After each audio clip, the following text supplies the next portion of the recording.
Hi viewers, இன்னைக்கான வீடியோவில் என்ன நடக்கலாம்னு சொல்லிட்டு பார்க்கலாம். வீடியோக்குள்ள போகிறதுக்கு முன்னாடி நம்ம சேனலை லைக் அண்ட் சப்ஸ்கிரைப் பண்ணிவிட்டு கொஞ்சம் சப்போர்ட் பண்ணுங்கள். வாங்க இப்போ வீடியோக்குள்ள போகலாம். நம்ம சந்திராவுக்கு பேய் பிடிச்சிருக்கு சொல்லிட்டு படாத பாடுபடுத்தி இதை எடுத்துடுறாங்க. ஒரு வழியாக நம்ம சந்திரா வந்து சாம்பிடிச்சிருக்கிட்ட சொல்கிறாங்க, அக்கா இவங்க எல்லாருமே சேர்ந்து என்னை பழி வாங்குறதுக்காக தான் இப்படியெல்லாம் பண்ணியிருக்காங்க. எனக்கு பேயும் பிடிக்கல, ஒன்றும் பிடிக்கல, என்னைய வீட்டை விட்டு துரத்துறதுக்காக தான் இப்படியெல்லாம் பண்ணியிருக்காங்க அப்படின்னு சொல்லிட்டு நம்ம சந்திரா வந்து சாம்பிடிச்சிருக்கு புரிய வச்சுறாங்க. அப்போ தான் நம்ம சாம்பிடிச்சிருக்கு புரியுது. அப்போ நம்ம தங்கச்சி சொன்னது உண்மை தான். இவங்க எல்லாரும் சேர்ந்து சந்திராவை பழி வாங்குறதுக்காக எவ்வளோ கேவலமாக பண்ணியிருக்காங்க. விடக்கூடாது கார்த்தி, உன்னை நான் இந்த வீட்டை விட்டு எப்படி துரத்துறேன்னு பாரு, உனக்கு ஏதாவது ஒரு வேலை பண்ணுறேன் தான் அப்படிங்கிற மாதிரி நம்ம சாம்பிடிச்சேரி மனசில் நினச்சிக்கிட்டு இருக்காங்க. ஆனால் சாம்பிடிச்சேரி இவ்வளோ காமெடியாக ஃபன் பண்ணுவாங்கன்னு யாருமே எதிர்பார்க்கவே இல்லை. ரேவதிக்கு வந்து ரெண்டாவதாக கல்யாணம் பண்ணி வைக்கிறதுக்காக எல்லா ஏற்பாடையும் பண்ணிக்கிட்டு இருக்காங்க. அப்போது சந்திரா கிட்ட சொல்கிறாங்க, சந்திரா உன்னை இப்படி பண்ணவங்கள நம்ம சும்மா விடக்கூடாது, அதனால நம்ம ரேவதிக்கு ரெண்டாவதாக கல்யாணம் பண்ணி வச்சிட வேண்டியதான் அப்படிங்கிற மாதிரி சொல்ல இதை கிட்ட சந்திராவும் ரொம்பவே சந்தோஷப்படுறாங்க. அக்கா நீ இந்த அளவுக்கு இறங்குவேன் நான் கொஞ்சம் கூட எதிர்பார்க்கவே இல்லை. இனிமேட்டு அந்த கார்த்தியை இந்த வீட்டை விட்டு ஓட விட வேண்டியதான் அப்படிங்கிற மாதிரி சொல்லிக்கிட்டு இருக்காங்க. அப்போ தான் சாம்பிடிச்சேரி வந்து ரேவதிக்கு காமெடியான ஒரு மாப்பிள்ளையை பார்த்துருக்காங்க. வெளிநாட்டில இருந்து ஜாக்குன்னு ஒருத்தரை இறக்கியிருக்காங்க. அவரும் வீட்டுக்கு வராங்க. வீட்டுக்கு வந்து எல்லாருக்கிட்டையும் டசு புசுன்னு இங்கிலீஷில் பேசிக்கிட்டு இருக்காங்க. அப்போ கார்த்திகிட்ட இன்ட்ரோ ஆகுறாங்க. நீங்கள் தான் ரேவதியோட ஃபர்ஸ்ட் ஹஸ்பண்டா? அதாவது உங்களுக்கு கோர்ட்டில் 6 மாதம் டைம் கொடுத்துருக்காங்க. அந்த 6 மாதத்துக்கு அப்புறம் ரேவதியை விட்டு நீங்கள் பிரிஞ்சிருவீங்க அப்படி தானே அப்படிங்கிற மாதிரி சொல்ல அதுக்கு கார்த்தி சொல்கிறாங்க, அது கோர்ட் முடிவு பண்ண போகிறது கிடையாது, நாங்கள் 2 பேரும் எடுக்கிற டிசிஷன் தான் அப்படிங்கிற மாதிரி சொல்ல அதுக்கு ஜாக் சொல்கிறாங்க, என்ன ரேவதி நீ என்னை கல்யாணம் பண்ணிக்கிறதுக்கு சம்மந்தம் தானே? இவர் என்னன்னா என்னென்னமோ சொல்லிக்கிட்டு இருக்காரு, இன்னும் 6 மாதத்தில் நீங்கள் 2 பேரும் பிரிய தானே போகிறீங்க அப்படிங்கிற மாதிரி பேசிக்கிட்டு இருக்காங்க. அப்போ ரோகிணி சொல்கிறாங்க மயில் கிட்ட, என்னங்க இவன் ரொம்ப ஓவராக பேசிக்கிட்டு இருக்கான், இந்த 6 மாதம் இல்லை இந்த 1 வாரம் கூட இவன் தேர மாட்டான், இந்த 1 வாரத்தில் கார்த்தி எப்படி இவனை வீட்டை விட்டு துரத்துறான்னு பாருங்க அப்படிங்கிற மாதிரி சொல்லிக்கிட்டு இருக்காங்க. அப்போ நம்ம ரேவதி வந்து கார்த்தி கிட்ட சொல்கிறாங்க, என்ன கார்த்தி இப்படியெல்லாம் நடக்குது அப்படிங்கிற மாதிரி சொல்ல அதுக்கு கார்த்தி சொல்கிறாங்க, இரு ரேவதி எவ்வளோ நடந்துருச்சு, இதுதானே பார்ப்போம் என்னதான் நடக்குதுன்னு சொல்லிட்டு அப்படிங்கிற மாதிரி கார்த்தி வந்து ரேவதி கிட்ட சொல்லிக்கிட்டு இருக்காங்க.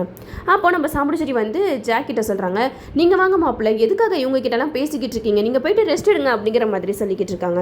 இந்த சைடு நம்ம சந்திரா வந்து கார்த்தி கிட்ட சொல்கிறாங்க, பாத்தியா கார்த்தி இது வந்து என்னோட ஏற்பாடு கிடையாது, என் அக்காவே அவள் பொண்ணுக்காக 2ஆவதாக மாப்பிள்ளை பார்த்துருக்கா, இதுக்கப்புறம் உன் நிலைமை என்ன ஆக போதோ அப்படின்னு சொல்லிட்டு சந்திரா வந்து சொல்லிக்கிட்டு இருக்கேன். இதை கேட்ட கார்த்தி வந்து சிரிக்கிறாங்க.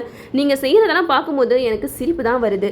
ரேவதியை இப்படியே கல்யாணம் பண்ணி வச்சு வெளிநாட்டுக்கு பேக் பண்ணலான்னு சொல்லிட்டு நீங்கள் எல்லாருமே ஏற்பாடு பண்ணிட்டீங்க, ஆனால் அது நடந்தால் தானே அப்படிங்கிற மாதிரி கார்த்தி சொல்ல அதுக்கு சந்திரா சொல்கிறாங்க, நீ வேணா பாருடா, நீ கட்டின தாலியை அவள் கழுத்துலேருந்து இறக்கிட்டு இவனோட தாலியை கழுத்தில் ஏற வைக்கிறோமா இல்லையான்னு சொல்லிட்டு அப்படிங்கிற மாதிரி சொல்லிக்கிட்டு இருக்காங்க. அதுக்கு நம்ம கார்த்திக்கு எந்த ஒரு ரெஸ்பான்ஸுமே பண்ணாமல் போயிடுறாங்க.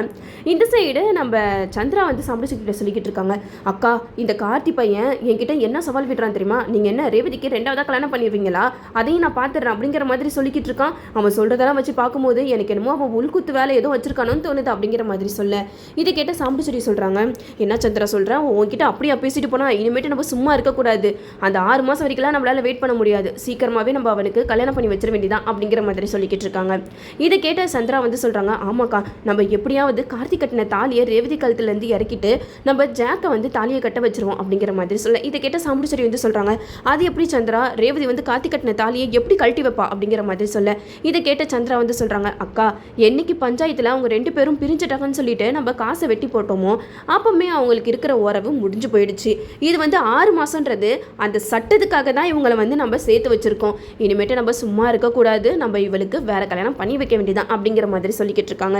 அப்போ சாம்பிடிச்சேரி சொல்கிறாங்க, அதுக்கு என்னதான் சந்திரா பண்ணுறது அப்படிங்கிற மாதிரி கேட்க அதுக்கு சந்திரகலா சொல்கிறாங்க, அக்கா ரேவதி வந்து நம்ம ஏதாவது சம்பிரதாயம் அப்படின்னு சொல்லிட்டு தாலியை கழட்ட வச்சிருவோம், அந்த கேப்பில் ரேவதியை தூங்க வச்சுட்டு ஜாக்கை ரேவதி கழுத்தில் தாலி கட்ட வச்சிருவோம் அப்படிங்கிற மாதிரி சொல்லிக்கிட்டு இருக்காங்க. இதை கேட்ட சாம்பிடிச்சேரி சூப்பர் சந்திரா, இந்த மாதிரி நம்ம பண்ணால் கண்டிப்பாக கார்த்தியால் எதுவுமே செய்ய முடியாது அப்படிங்கிற மாதிரி சொல்லிக்கிட்டு இருக்காங்க. இந்த சைடு வீட்டில் நடக்கிறதெல்லாம் பார்த்துட்டு நம்ம ராஜராஜன் ரோகிணி எல்லாருக்குமே சமக்கவும் வருது.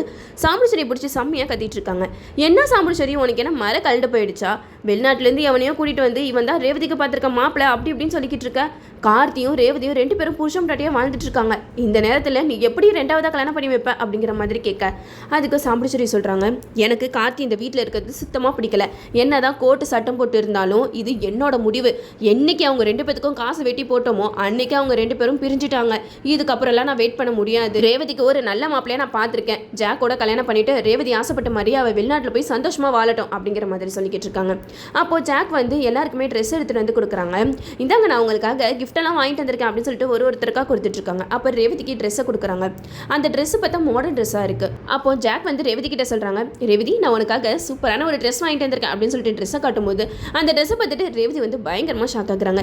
என்ன ட்ரெஸ் இது, மாடர்ன் ட்ரெஸ் மாதிரி இருக்குது, இதெல்லாம் நான் போட மாட்டேன் அப்படிங்கிற மாதிரி சொல்ல அதுக்கு ஜாக் சொல்கிறாங்க, அதெல்லாம் எனக்கு தெரியாது, நீ இந்த ட்ரெஸ்ஸை போட்டு என் கூட வர, நம்ம 2 பேருமே இன்னைக்கு நைட்டு இந்த ஊரை சுற்றுறோம் அப்படிங்கிற மாதிரி சொல்லிக்கிட்டு இருக்காங்க. அப்போ ரேவதி வந்து கார்த்திகிட்ட சொல்கிறாங்க, என்ன கார்த்தி இதெல்லாம் பார்த்துட்டு நீ சும்மா இருக்க, இந்த ட்ரெஸ்ஸெல்லாம் போய் நான் போட முடியுமா, இவன் பாரு உன் பொண்டாட்டிக்கிட்ட மாடர்ன் ட்ரெஸ்ஸை கொடுத்து போட்டு வா அப்படிங்கிற மாதிரி சொல்கிறான், நீ என்ன அமைதியாக இருக்க அப்படிங்கிற மாதிரி சொல்ல அப்போ கார்த்தி வந்து ரேவதி கிட்ட சொல்கிறாங்க, ரேவதி எனக்கு நல்லாவே தெரியும் நீ இந்த மாதிரி ட்ரெஸ்ஸெல்லாம் போட மாட்டேன்னு சொல்லிட்டு, அதனால தான் நான் அமைதியாக இருக்கேன். இங்கே பாருங்க ஜாக், நீங்கள் வந்து அவங்க பேச்செல்லாம் கேட்டுட்டு தேவையில்லாமல் உங்களோட டைமை வேஸ்ட் பண்ணிக்கிட்டு இருக்காதீங்க. ரேவதிக்கு நான் தான், எனக்கு ரேவதி தான், எங்கள் 2 பேரையும் யாராலையும் பிரிக்கவே முடியாது. அவங்க தான் ஏதோ பிளானை போட்டு எங்கள் 2 பேரையும் பிரிக்கிறதுக்காக உங்களை கல்யாணம் பண்ணி வைக்கிறதுக்காக இங்கே கூட்டிகிட்டு வந்திருக்காங்க. நீங்களும் அவங்க பேச்சு கேட்டுட்டு வந்துட்டீங்க பார்த்தீங்களா, ரேவதிலாம் சான்ஸே இல்லை, என்னை விட்டுட்டுலாம் உங்களெல்லாம் கல்யாணமே பண்ணிக்க மாட்டா, தேவையில்லாமல் நீங்கள் உங்கள் ஊருக்கு போயிருங்க அப்படிங்கிற மாதிரி நம்ம கார்த்தி வந்து ஜாக் கிட்ட சொல்கிறாங்க. இதெல்லாம் கேட்டுட்டு ஜாக் வந்து சாம்பிடுச்சேரி கிட்ட சொல்கிறாங்க, என்ன மேடம் இங்கே என்னென்னமோ நடக்குது அப்படிங்கிற மாதிரி சொல்ல அதுக்கு சாம்பிடுச்சேரி சொல்கிறாங்க, இங்கே பாருங்க அவன் அப்படி தான் பேசுவான், அவன் பேச்செல்லாம் நீங்கள் காதிலே வாங்கிக்காதீங்க, உங்களுக்கு நாளைக்கே ரேவதிக்கும் உங்களுக்கு கல்யாணம் அப்படிங்கிற மாதிரி சொல்லிடுறாங்க. இதை கேட்டு ஜாக் வந்து ரொம்பவே சந்தோஷப்படுறாங்க. அப்போ ரேவதி வந்து கார்த்தி கிட்ட சொல்லி ரொம்பவே ஃபீல் பண்ணுறாங்க, என்ன கார்த்தி இந்த வீட்டில் எல்லாமே ரொம்ப மோசமாக நடக்குது, எங்கள் அம்மா எனக்கு அம்மாவாக இருக்காங்க, எனக்கு வில்லியாக இருக்காங்க அப்படிங்கிற மாதிரி ரேவதி வந்து கார்த்தி கிட்ட சொல்லிக்கிட்டு இருக்காங்க. ஒரு கட்டத்துக்கு மேலே ரேவதி ஜாக் பேசுகிறதெல்லாம் தாங்க முடியாமல் சாம்பிடுச்சேரி கிட்ட சண்டை போடுறாங்க. என்னதாம்மா உங்களுக்கு பிரச்சனை, நான் இந்த வீட்டை விட்டு போயிடுறேன், அப்போ தானே நீங்கள் நிம்மதியாக இருப்பீங்க, நான் இந்த வீட்டில் இருக்கிறனால தானே என்னையும் கார்த்தியும் பிரிக்கணும்னு சொல்லிட்டு நீங்கள் என்னென்னமோ பண்ணிக்கிட்டு இருக்கீங்க, நான்லாம் இவனெல்லாம் கல்யாணம் பண்ணிக்கவே முடியாது, என் மனசில் கார்த்தி தான் இருக்கான், கார்த்தி தான் என்னோட புருஷன், அவன் கட்டின தாலி என் கழுத்தில் இருக்குது, அப்போ எப்படி நான் வேற ஒருத்தனை கல்யாணம் பண்ணிக்க முடியும் அப்படின்னு சொல்லிட்டு நம்ம ரேவதி வந்து சாமுண்டீஸ்வரியை நாக்கப்படுங்கிற மாதிரி கேள்வி கேட்குறாங்க. அப்போது நம்ம ராஜராஜன் சொல்கிறாங்க, சாமுண்டீஸ்வரி உன் பொண்ணு பேசுறது கரெக்டாக பேசிக்கிட்டு இருக்கா, நீ அவளுக்கு 2ஆவதாக கல்யாணம் பண்ணி வைக்கணும்னு கனவுல கூட நினைக்க முடியாது, நீ உன் தங்கச்சி பேச்சை கேட்டுட்டே இந்த மாதிரிலாம் பண்ணிக்கிட்டு இருக்காது அப்படிங்கிற மாதிரி சொல்ல அதுக்கு சாமுண்டீஸ்வரி சொல்கிறாங்க, இது என்ன சந்திரா கொடுத்த ஐடியான்னு நினைக்கிறீங்களா, அதெல்லாம் கிடையவே கிடையாது, இது நானா எடுத்த ஐடியா, அந்த கார்த்தி பையன் இந்த வீட்டில் இருக்க இந்த வீட்டில் பிரச்சனை அதிகமாயிட்டே தான் போகுது, என்னோட தங்கச்சிக்கு பேய் பிடிச்சிருக்குன்னு சொல்லிட்டு அவளை அந்த அடி அடிக்கிறீங்க, என்ன பாடுபடுத்துறீங்க, இதெல்லாம் பார்த்துட்டு நான் சும்மா இருப்பேனா, இதெல்லாம் அந்த கார்த்தி இருக்கிற தைரியத்தில் தானே நீங்களாம் இப்படி பண்ணிக்கிட்டு இருக்கீங்க, அந்த கார்த்தியே இந்த வீட்டில் இல்லைன்னா நீங்களாம் இப்படிலாம் பண்ண மாட்டீங்களா, அதனால தான் நான் இப்படி ஒரு முடிவு எடுத்தேன் அப்படிங்கிற மாதிரி சாமுண்டீஸ்வரி வந்து எல்லா மொழியும் சொல்லிக்கிட்டு இருக்காங்க.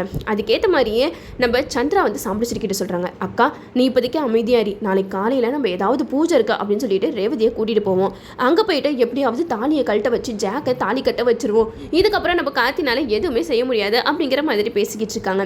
இது எல்லாத்தையுமே நம்ம ரேவதி வந்து கேட்டுறாங்க. அப்போ கார்த்திகிட்ட போய் சொல்கிறாங்க, கார்த்தி உனக்கு ஒன்று தெரியுமா, சித்தியும் எங்கள் அம்மாவும் எவ்வளோ கேவலமாக பிளானை போட்டு வச்சுருக்குதுங்க, 2 பேரும் என்னைய பூஜைன்ற பேரில் இந்த தாலியை கழட்ட வைக்க போதுங்களாம், அதுக்கப்புறம் ஜாக்கை வந்து என் கழுத்தில் தாலி கட்ட வைக்க போகிறாங்களாம், இதெல்லாம் நடக்கிற காரியமா சொல்லு அப்படிங்கிற மாதிரி சொல்ல இதை கேட்ட கார்த்தி வந்து சிரிக்கிறாங்க. விடு ரேவதி, அவங்க என்ன ஆடணுமோ ஆடட்டும், நான் வந்து உன் கழுத்தில் வேற யாரையுமே தாலி கட்ட விட மாட்டேன், உனக்கு நான் தான் புருஷன் அப்படிங்கிற மாதிரி ரேவதிக்கு நம்பிக்கை கொடுக்குற மாதிரி பேசுகிறாங்க. என்னடா இது சீரியலை ஒரு சுவாரஸ்யமாக கொண்டு போவாங்கன்னு பார்த்தா காமெடியாக கொண்டு போய்கிட்டு இருக்காங்க, எவனையும் கூட்டிகிட்டு வந்து வெளிநாட்டு மாப்பிள்ள அப்படி இப்படின்னு சொல்லிட்டு கதைக்களத்தை ஒரு மாதிரியாக தான் கொண்டு போயிட்டு இருக்காங்க. இதுக்கப்புறம் என்னெல்லாம் நடக்குதுன்னு சொல்லிட்டு நம்மளும் வெயிட் பண்ணி பார்ப்போம்.